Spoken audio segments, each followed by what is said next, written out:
Welcome to today's edition of the show podcast. Chapel Hill, NC.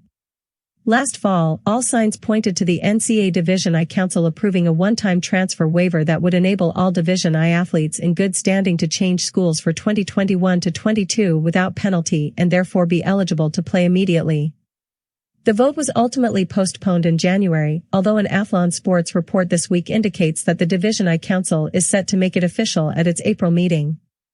As the amateur model has increasingly become scrutinized for the large sums of money being made college coaches and administrators that has only begun to trickle down to players, the NCAA has been forced to consider changes that benefit its 480,000 student athletes.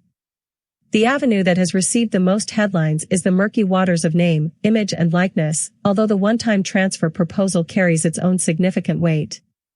I think it will be the most significant piece of legislation that's ever happened in college basketball, UNC head coach Roy Williams said on Tuesday. I'm old school. I believe if you have a little adversity, you ought to fight through it, and it makes you stronger at the end. I believe when you make a commitment, that commitment should be solid. And it should be to do everything you can to make it work out.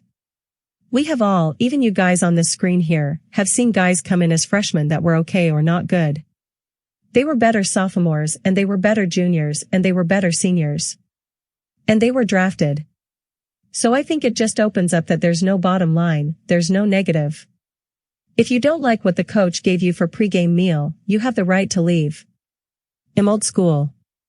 And now people say, well, the coaches leave. And that's a reason I've told you guys that at one time in my life, I wanted to coach at one school, and that was it.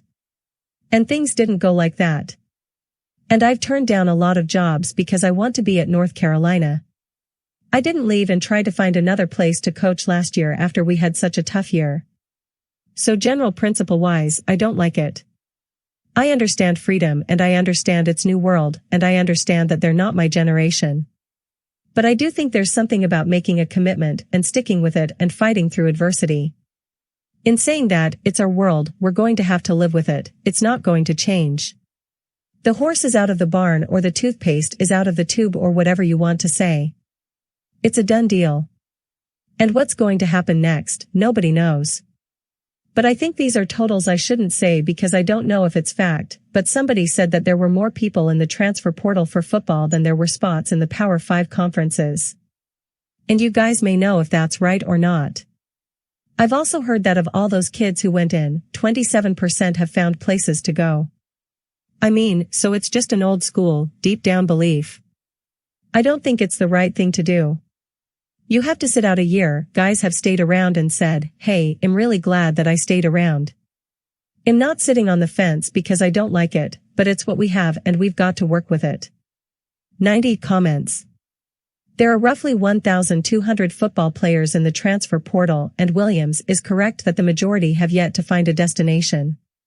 Given the limited amount of roster space on basketball rosters, the NCAA restricts Division I men's basketball programs to 13 scholarships. There is the potential for the transfer portal to serve as a purgatory of sorts with players entering without any legitimate options to exit. However, the rule change stands to benefit players stuck in bad situations or who are capable of finding more playing time at other destinations. Current bylaws require student athletes to sit out a year upon transferring, which counts toward the 5-year eligibility window.